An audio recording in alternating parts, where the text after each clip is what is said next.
Have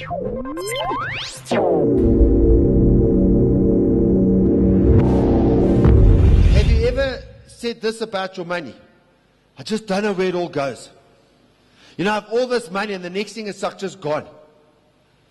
Right? When we do that, we're in trouble.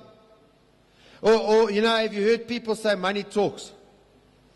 But you know, sometimes money sneaks away without talking to you. And then you walk in there and you know, you thought you had a full wallet, man. You had like lots and lots of cash and all you got is like some bills, you know what I'm saying? This is the Active Church.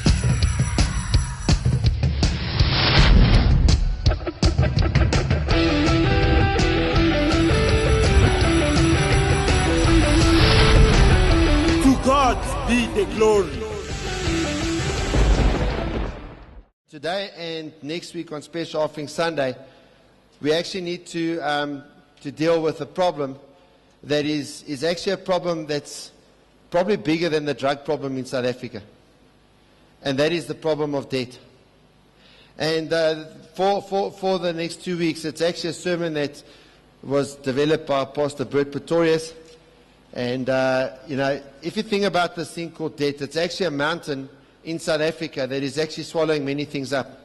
In fact, even as a nation, you know, 7 or 8 years ago when the global financial crisis hit, South Africa was actually in a position where we were one of the few countries that was operating on a budget surplus.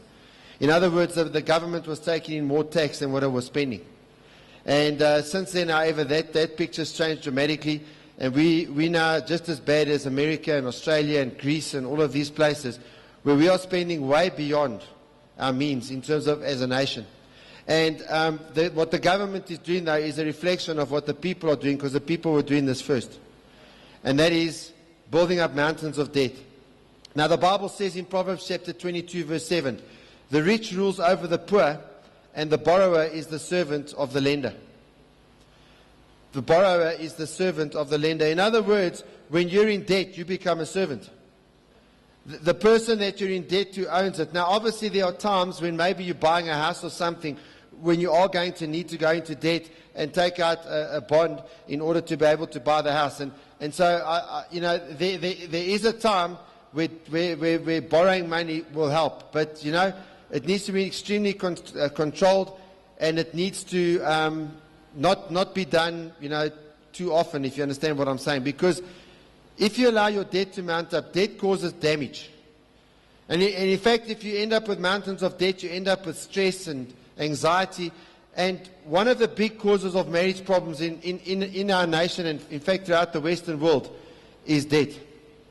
There are many, many couples that are fighting about debt. In fact, couples are often fighting about debt more than anything else, and about money matters and about not having enough. And so this morning I want to ask you, when you think about your debt, are you maxed out? One of the things that you find in our nation today is that people phone you and they're just willing to offer you a credit card if you will accept it. And so the question is, are you maxed out? If you look at a report that was in Fin24, how does South Africa compare to the rest of the world? Well, worldwide, the average is that 40% of people took out a loan in 2013 and 14, but 86% of South Africans. Do you know that in terms of that statistic, we are the worst nation in the world? More people borrowed money in 2013 and 14 in South Africa than in any other nation. The only other nations that were close to us were, as far as borrowing was concerned, was Zimbabwe at 62%, Kenya at 79%, Botswana at 69%, Niger at 71%, and Iran at 80%. What they also said in this article, and it's from June this year, is that 10.6 million people are more than 3 months in arrears in terms of their payments. So when you talk about their debt repayments, in this country, 10.6 million people are more than 3 months in arrears. At least 30% of the adults in South Africa said that they would not be able to raise funds in a crisis if they had to do so within the next month. And South Africa, with 86% of South Africans having borrowed money in 2013 and 14, the World Bank said we borrowed more money than anyone else.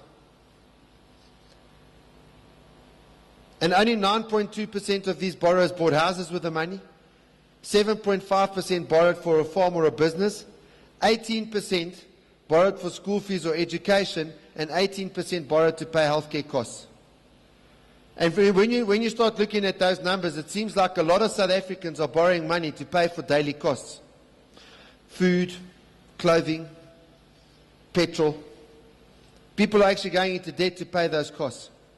And he mentions that there are three types of debt that people make in South Africa. One is to maintain a certain lifestyle, one is to live a luxury lifestyle, and one is for purposes of pure survival. Some people are borrowing money just to survive. If you look at Business Tech on the 25th of August, they spoke about the 7 findings of debt in South Africa. Consumers owe as much as 75% of their monthly income. In other words, if they earn 1,000 rand, there are consumers that have to pay 750 in debt repayments. More than half, 53% of the respondents are in the age group of 31 to 45, and there was a substantial spike of 39% in applicants who wanted to go under debt review who are under the age of 25 years of age. In other words, people are going into debt review, which means you're basically bankrupt, and they're not even 25. It also said that consumers are struggling to pay their homes. The number of consumers that are struggling to pay their homes is 56.86%, and consumers who are battling to pay off credit card and debt and other credit are running at 58.83%, and as much as 38.67% of consumers who have bank accounts do not know what interest they are getting on their savings account. It also said that 22.19% of consumers have no idea what they're paying in bank fees. Bernice, that's why the banks get away with it. We used to have debates years ago. They don't even know what they're paying in bank fees. Okay, my bank fees on my account are just over 300 rand a month. If you have a bank account, do you know what you're paying in terms of bank fees? They're charging a lot. And so, looking at all of this, we also see that only 23.42% of South Africans have any money left at the end of the month. The other 76.58% are flat broke. And the thing is, if we're at a position, and the chances are the only ones of us who aren't in that position are those who are still at school. But if we're in the position where we don't have any money left at the end of the month, we're restricted. And so we need to get done with debt. And the question as to why we need to do this is because it's not God's will for us to be enslaved.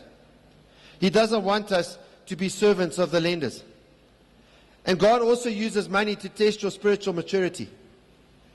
Okay, the way you manage your money will be a reflection of how much God can trust you in other areas. Jesus said in Luke 16 verse 11, "Therefore if you have not been faithful in unrighteous mammon, who will commit to your trust true riches? Have you not been faithful? And if you have not been faithful in what is another man's, who will give you what is your own?" In other words, if you're not faithful with your money, God won't give you the eternal supernatural things, because He's saying, if I can't even trust you with that stuff, which is unrighteous, how can I trust you with what is righteous? And so, this morning I want us to talk about God's 5 principles for financial freedom. We're going to look at 3 of them today. We'll look at the other 2 next week. And the first one is keep good records. Keep good records, accounting. In other words, we all need to do some accounting. It doesn't help for us to say, I'm not an accountant. Keep good records. The Bible says in Proverbs 27, verse 23 to 26, "Know your sheep by name. Carefully attend to your flocks. Don't take them for granted. Possessions don't last forever, you know. And then, when the crops are in and the harvest is stored in the barns, you can knit sweaters from lambs, wool, and sell your goats for profit. There will be plenty of milk and meat to last your family through the winter." And so what Proverbs is talking about is know the state of your flocks. Know how many sheep you've got, know how many goats you've got, know how many cattle you've got. Especially, Charles, if you want to pay Lobola, you must know how many cows you've got. But in the modern day language, just like with the Bola, I don't see oaks walking there like in Boystons or Rosettaville with a cow. Moo. What you do now, I'm going to pay Lobola. You understand what I'm saying? That father's probably going to slap you because he hasn't got space for the cows. Imagine 12 cows. You understand what I'm saying? So what do? They translate the cow into a rand value. And so we don't need to know the state of our flocks because we don't have flocks, but know the state of your stocks. Know the state of your investments. Know the state of your bank account. In other words, you must keep track of your finances. And don't think, you know what, I'm only earning 100 Rand a month because maybe I'm only getting pocket money or something. That, hey, I mustn't do this. The issue is start, no matter what you're earning, keep record of your finances. And the starting point in financial freedom is being aware of what you earn and what you do with what you earn. Have you ever said this about your money? I just don't know where it all goes. You know, I have all this money and the next thing is like just gone. Right? When we do that, we're in trouble. Or, you know, have you heard people say money talks? But you know, sometimes money sneaks away without talking to you. And then you walk in there and you know, you thought you had a full wallet, man. You had like lots and lots of cash and all you got is like some bills, you know what I'm saying? I got a 20 Rand note, wasn't supposed to have that there, but anyway. All you got is some bills, you know, some accounts. People that you owe money to and you can't even pay them. Proverbs chapter 23 verse 23 says, buy the truth and do not sell it. Also wisdom and instruction and understanding. And the message says, buy truth. Don't sell it for love or money. Buy wisdom, buy education, buy insight. In other words, what that's saying is we need to have insight. We need to be knowledgeable about the state of our finances. It is incredibly important that we know whatever we're getting, what are we doing with it? What's happening with that stuff? There's an equation. Because if I don't know what's happening, I'm ignorant of my financial situation. And there's an equation. Ignorance plus easy credit equals trouble. Write that one down. You need to know that for a maths exam next week. Ignorance plus easy credit equals trouble. You know when they phone you, this is Discovery. We're offering you a credit card, 50,000 Rand. Yo! Just sign this form and fill it back. And if you've signed this form and you filled it back, we've given you pre-approved credit. Just give us 3 months bank statements. Yo! That's trouble. That's trouble. You tell them, get behind me, Satan. There's 4 facts you must know to be financially free. You need to know what you own. So what do you own? What is yours? For instance, if you have a car but you're paying off a loan, you don't own that car. What do you owe? So what do you own and what do you owe? How much money do you owe? How much debt do you have? If I were to ask you right now, how much money do you owe to people, would you be able to tell me? The third thing that you need to know is what you earn. What do you earn? Obviously, you want to earn more and you want to use what's in your hands and all of that kind of stuff, but what do you earn right now? What's in your hands? And fourthly, where does it go? If you want to be financially free, you need to know where your money goes. And you know what often happens in a marriage is that you have 2 people, they're married, and the one controls the money and keeps the other one in the dark, and there's many money problems and marriage problems that result as a result of that. The issue is both the husband and the wife are responsible to know exactly where the money is going. Because, you know, you won. So if one of you is in debt, but you're both in debt. Even if you sign an ANC, anti-nuptial contract, you know, after you're married, you might have had the anti-nuptial contract, but that's for what you had before you married. After married, if one goes into debt, the other's in debt.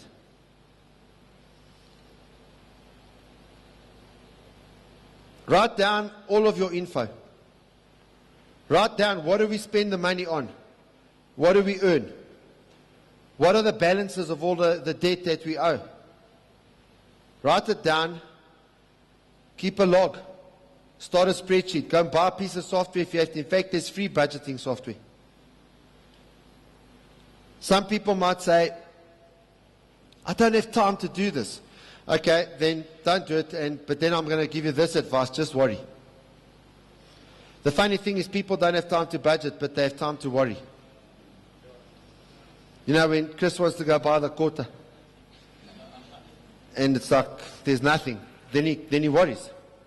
What am I going to eat? I'm just using it as a joke, Chris.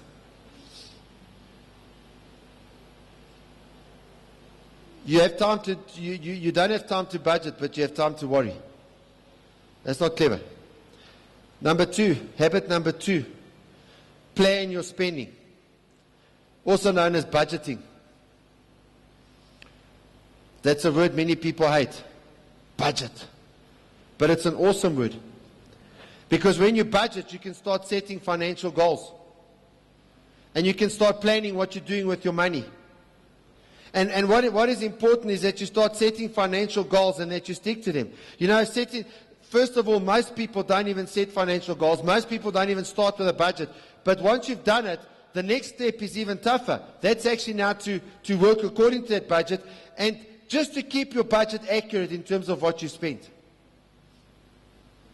In other words, if I look at your budget from last month, can I see what you actually spent versus what you budgeted to spend? And so what I want to really challenge you is, you're going into December now. And they already started this Christmas. What a wonderful, wonderful, wonderful. Oh, we have to get gifts. Oh, we have to go on holiday. Oh, we have to do this. Oh, we have to do that. And then what happens? We do it, but we haven't got the money. So get a card, get a this, get a that, go into debt, and then buy a whole lot of presents. Walk out the shop, look like rich. You know, I understand what I'm saying. But what happens in January? Well, it helps because, you know, when we ask you to fast, you're going to fast. Because you won't be able to buy food. It will be a forced fast. You understand what I'm saying? It actually won't be a fast. It will actually be more like starvation. Don't just go through the rest now in December, through Christmas and into 2017 and just continue drifting. I think that many of us, we've just been drifting in our finances. Because Proverbs 21 verse 5 says, the plans of the diligent lead surely to plenty, but those of everyone who is hasty surely to poverty. I want you all to look at me and I want to make a statement. And it's one that I absolutely believe in. That's why I'm preaching a sermon, because this I absolutely believe in. Your financial freedom is not determined by how much you earn. It's determined by how you spend what you do earn. A person who's earning 1,000 rand a month can be more free than one who's earning 100,000 rand a month, depending on how it gets spent. I'll never forget the time I went to a session years ago and I was listening to Donald Trump. And he was speaking about the fact, and this was after he'd gone bankrupt in the 80s, and this was the early 2000s, and now he was massively successful again in all of this. And he was speaking about the fact that at this time he declared bankruptcy, and he's walking through the streets of New York with Ivana Trump, who was his wife at the time, and this beggar came and asked him for money. And as they passed the beggar, he said, you know, the funny thing is, that guy's far richer than me. He owns nothing but a few coins, but I'm $100 and something million in debt, and I can't pay it back. And so even though he was Donald Trump, this beggar owned more than him. If you want financial freedom by how you spend your money, then you need to plan. Financial freedom comes not from making more, but spending less.